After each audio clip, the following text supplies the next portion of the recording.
Let's start with the big game on Saturday. How are you feeling ahead of the trip to Chesterfield? Yeah, really excited. Obviously, it's only a couple of weeks ago we went to play him, so we prepared for that. Obviously, got called off, so really excited to play that one Saturday. Obviously, a massive game, massive occasion. We know there's going to be a lot of fans there. We'll take a lot of fans as well.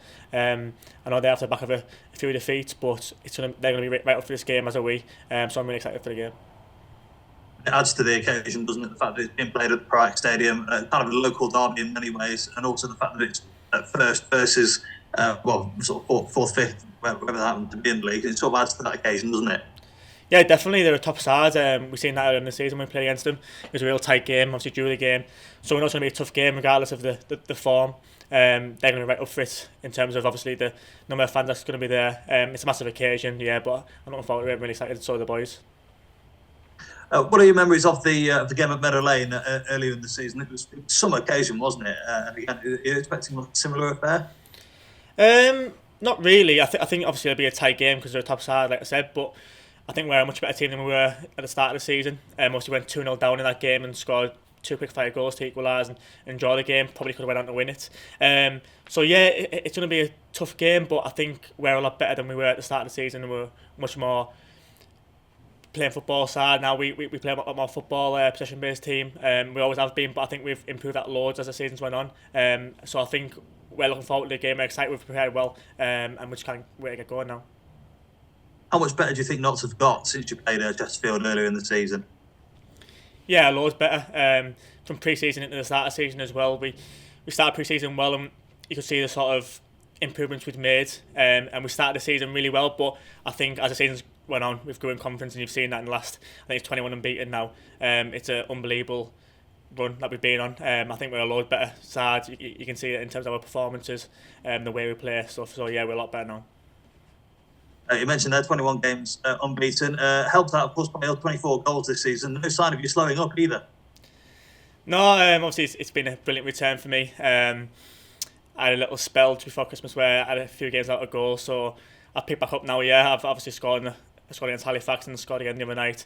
So yeah, it's been a really good return. Obviously 24 goals. If that's what the start of the season, I probably would have took that in terms of the full season. So to have 24 goals by the start of February is a really good return. And there's no penalties in there. I'm interested to know because normally Ruben takes the penalties, of course. He's out of the game on Saturday. Are you tempted, should you get a penalty, to hit the ball up and add to your tally? Oh, I'll definitely put myself forward, yeah. We haven't really spoken about it as much, but if we do get a penalty, obviously with Ruben not being there, Ruben's been unbelievable from the penalty spot. I can't argue with the fact that he takes them. He's scored his last few now. He's on a great run in terms of penalties, so I can't argue when he's on the pitch that he takes the penalties. But obviously with him missing on Saturday, if we get a penalty, I'll definitely put myself forward. Says a lot about the camaraderie and the character of the side that you've got your 24 goals. You've got Kedwin who's into double figures as well. Ruben's now on double figures on 10. The fact that you're all sort of sharing the goals amongst yourselves. Yeah, 100%. That's what you need. I think for any team to be successful, you need the goals shared out. Obviously, like you mentioned there, Ruben's in double figures, so is Kedwin. And you've got people all over the pitch chipping in. You've got Adam Chickson, our left wing back, who has got a great return in terms of goals. Sam Austin chips in with goals. I think everyone does really. So it's always good to share the goals out. You don't want one person scoring the goals and nobody else contributing because it can dry up. So the fact that we've got players all over the pitch that can score goals is a massive positive. There's been a lot of talk about Wrexham and their rise to the top of the National League, helped out, of course, by the money that's coming in. Is it quite? Does it spur you on a little bit more? Knowing you've got to compete with them, or do you quite like sort of how do I put this? Sort of lingering in the shadow a little bit and being able to compete with them without the financial benefits that they've got? Yeah, it definitely spurs us on. I think. Without each other, we wouldn't be at this point in the season in terms of the points return. I think we're pushing each other every single game. They're a top side, but we know we've got to focus on ourselves. We're a top side as well. I think any other season, us or Wrexham 10, 15 points clear in any other league, but the fact that we're sort of touch and go on similar amount of points is a credit to each other really. We're pushing ourselves. I don't think you'll see a league like this again. The standard of it's been unbelievable. So yeah, obviously Wrexham are top side, but we've got to focus on ourselves. We know how good we can be, and we know we can keep this run going, and that's what we've got to do. I was going to ask, have you ever had a season like it in your career? The fact that it's literally, well, not quite a two-horse race yet, but at the moment it seems to be you and Wrexham toe to toe. Well, yeah, a little bit last season in terms of myself at Gated. Obviously, Kedwin was the same. We were at Gated last year, and it was a sort of 2 hours race from quite early in terms of us and Brackley. So we've had that experience. Hopefully that'll help Notts in terms of we experienced this last year, and we can show it again this year. But yeah, in terms of the standard of the league and the point return, it was nowhere near last season. Like people mention all the time, we could both finish on 100 points and one of us might not go up automatically. But yeah, that's just that's a long way away for now. We've just got to focus on each game as it comes. Obviously, starting with the massive one on Saturday.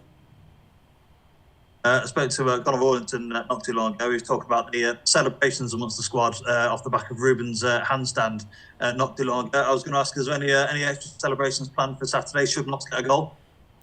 I haven't got any planned myself. That's normally Ruben. Ruben likes to plan a little celebration with one of the boys, so I'm not sure if they've planned anything in terms of, because obviously Ruben's not there. But yeah, I haven't got any celebrations planned in terms of Saturday now. That's fair enough. Appreciate your time as always, Macca. Cheers, All the best Saturday. Thank you. Thank you. Hi, Macca. I'll start with Torquay. Obviously, a lot has been made about some of the decisions that were made on the afternoon, and one that I've seen is from the start at kickoff, where the players have literally just ran straight into you, like from the first kickoff. Does that affect you in any way at all, or were you sort of expecting that from the minute you stepped on the pitch? I think we were expecting that. Yeah, it's still frustrating. I mention it all the time to the referees before the game because a lot of teams do it to try and block off the kick-off when I run forward. So I just say, well, if he blocks me, I'm just going to go down, and the refs don't seem to give it a loss. I think that sets the tone really. If they're starting to do that from the first minute, they're probably going to continue to do that if they're not getting punished for it. So yeah, it's a little bit frustrating, but we knew that was going to be the tactics going into the game. With all due respect to Torquay, they're going to make it sort of rough for us to put a lot of tackles in and stuff like that. I think we got sort of roped in a little bit to their game. But yeah, I think the referees have got to start pulling up them little sort of niggly fouls because they lead to the bigger ones. And then obviously you rode that early storm with their aggressive approach and notched your 24th goal of the season. Would you say that's probably one of the best you've scored in a Notts shirt since signing in the summer? Yeah, it's definitely up there. I think the other one is probably Maidenhead that springs to mind. In terms of the finish, the Maidenhead was probably one a little bit better. But that one, the old goal, the movement, obviously I started down in the defender and to anticipate where the ball's going to fall and get in front of him, have a good touch, and then that is definitely up there. It's definitely in my top three, yeah. And then the man that provided that assist, Conor Rawlinson. How good has he been in the past 3 games? Obviously coming in to cover Richard Brindley in his absence, and Conor's been out for about 8 weeks before that. So how good has he been since coming back into the fold? Unbelievable. He's been unbelievable since I came in. That game Saturday was that's what he's about, throwing his head in front of things. He's been unbelievable. He's obviously a massive character in the group, and the lads respect him so much. And obviously he's seen it on Saturday. It was like a warrior in that game. That game just suited him. That's what he's about. He's an unbelievable defender. He's been brilliant since he came back in. That's what we've got at the moment. We've got that competition in terms of if a lad gets injured, someone's going to come in and do just as good a job. So we need that competitiveness across the full squad, and that's what we've got. And Connor's been brilliant since he came in. Yeah, you've just spoken then about lads coming in when others aren't available, and obviously we've spoken that Ruben will not be available this weekend. Do the players that are coming in his absence, have the quality and have the similar traits that he has to, push you over the line and get another important 3 points? Yeah, definitely. In training we play 11v11 and basically 2 not sides playing against each other, and we know what the gaffer wants, so every single player is drilled to do that. So whoever comes in is just going to continue from where Ruben left off. And you see some of the quality we've got. Obviously we've bought Jody, and you see the quality he's got. It's been unbelievable since he came in. And you got lads coming off the bench like Kedwin the other day, who was unbelievable coming off the bench, the work rate he put in and stuff. So whoever fills in for Ruben is going to continue where Ruben left off and put in a really good performance, I'm sure. And I'll just end on this. So you've already broken one record this season by winning the National League's Player of the Month in back-to-back seasons. But one record that still not beyond the realms of possibility is the record for the most goals in the season, obviously held by Ricky Miller. And he did post a tweet about it, saying to put a bit of respect on his name because of the amount of goals he scored. I don't know whether you'd seen it or not. Is that something that you're aiming for at the end of the season, or is there bigger objectives that you want to achieve and that's just an added bonus? Yeah, there's definitely bigger objectives. Obviously, the main one is promotion. Personal achievements, it'll be nice, and that would be unbelievable. But like I say, I don't really care about that too much. As long as we get promoted, I won't care if I didn't score another goal for the rest of the season. If it meant winning the league, that's just how I feel. And yeah, like you said there, it's just an added bonus if you can sort of break them records. But yeah, I don't really focus too much on them. They just sort of like icing on the cake in terms of personal accolades. I want to get promoted. I want to win the league, and that's my main objective.